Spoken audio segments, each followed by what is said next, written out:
Garments শ্রমিক front Narayanganj জেলার সভাপতি সেলিম মাহমুদের মাত্র মুক্তি হয়েছে, তার আইনজীবীরা এখন তার জামিন বিষয়ে বলবেন। তো বলেন সবাই। ভয়েস অফ ওয়ার্কার্স চ্যানেলের প্রতি শুভেচ্ছা রইল। আজকে এই রূপগঞ্জ থানায় রবিন টেক্সের যে মামলাটা হয়েছিল, এখানে যে দুটা মামলা হয়েছিল, মোট 20/4/25 মামলাটায় পূর্বেই জামিন হয়ে গেছে নিম্ন আদালত থেকে। আজকে এই 21/4/25 মামলায় জামিন শুনানি হয়েছে। বিজ্ঞ জজ বাহাদুর আমাদের জামিন শুনানির পর আমাদের যে নেতা কমরেড সেলিম মাহমুদ ওনাকে জামিন দান করেছেন।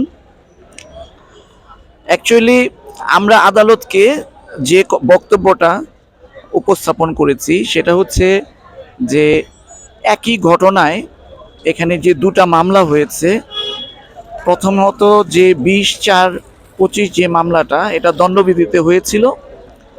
এই ঘটনার জন্য এই মামলাটাই যথেষ্ট ছিল।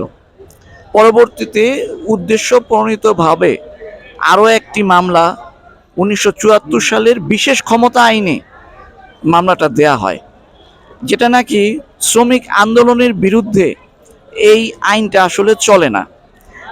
এই যে শ্রমিক আন্দোলনটা হয়েছিল তাদেরকে কর্মচ্যুত করা হয়েছিল অন্যায়ভাবে। ঈদের পবিত্র ঈদুল ফিতর এর যে ছুটি ছিল, এই ছুটির মধ্যে নোটিশ ঘোষণা করে তাদেরকে কর্মচ্যুত করা হয়। এরা যখন ঈদের ছুটি কাটিয়ে শ্রমিকরা তার কর্মস্থলে যেদিন আসলেন, সেদিন ওনারা জানতে পারলেন যে তাদেরকে কর্মচ্যুত করা হয়েছে অন্যায়ভাবে। তখন তারা নিয়মতান্ত্রিকভাবেই আন্দোলনে যায় এবং এই মামলাটার সূত্র তৈরি হয়। তো বিশেষ ক্ষমতা আইনে যে মামলাটা দেয়া হয়েছে, এই মামলাটা অ্যাকচুয়ালি এই শ্রমিক আন্দোলনে এটা চলে না। এই জন্যে এটা জাস্ট একটা ফ্যাক্টরির, এটা একটা শ্রমিক আন্দোলন। এটা কোনো অঞ্চল বিশেষের কোনো শ্রমিক আন্দোলন না। যেমন আমরা 2003 সালে নারায়ণগঞ্জে বিসিক আন্দোলন দেখেছি, এটা এমন কোনো আন্দোলন না। আমরা 2006 সালে আশুলিয়াতে হামিম গ্রুপের মধ্যে যে আন্দোলন হয়েছিল আঞ্চলিকভাবে, সেখানে অনেক কিছু হয়েছিল, এটা সেরকমও কোনো আলোচিত কোনো আন্দোলন না। ন্যায্য দাবি আদায়ের জন্য গণতান্ত্রিকভাবেই এই আন্দোলনটা চলছিল, এরকম কোনো আন্দোলন না। এমনকি এটা ন্যাশনালি কোনো শ্রমিকদেরও কোনো আন্দোলন না। কাজেই এই আইনটা এখানে চলতে পারে না। আর যেটা মূল কথা সেটা হচ্ছে, যখন একটা রেজিস্টার্ড সংগঠন একটা আন্দোলনে যায়, তার বিরুদ্ধে এই আইনটা চলে না। আইএলও কনভেনশন অনুযায়ীও আমাদেরকে আন্দোলন করার, শ্রমিকদেরকে আন্দোলন করার এই রাইট দেওয়া হয়েছে এবং তারা আইএলও কনভেনশন অনুযায়ী নিয়মতান্ত্রিকভাবেই আন্দোলনের মধ্যে তারা ছিল।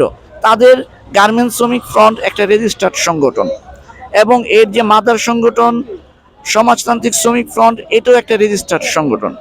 কাজেই এই সামান্য একটা বিষয়ে যে এই আন্দোলনে যে বিশেষ ক্ষমতা আইনটা প্রয়োগ করা হয়েছে, এটা টোটালি একটা অন্যায়ভাবে আইনটা প্রয়োগ করা হয়েছে।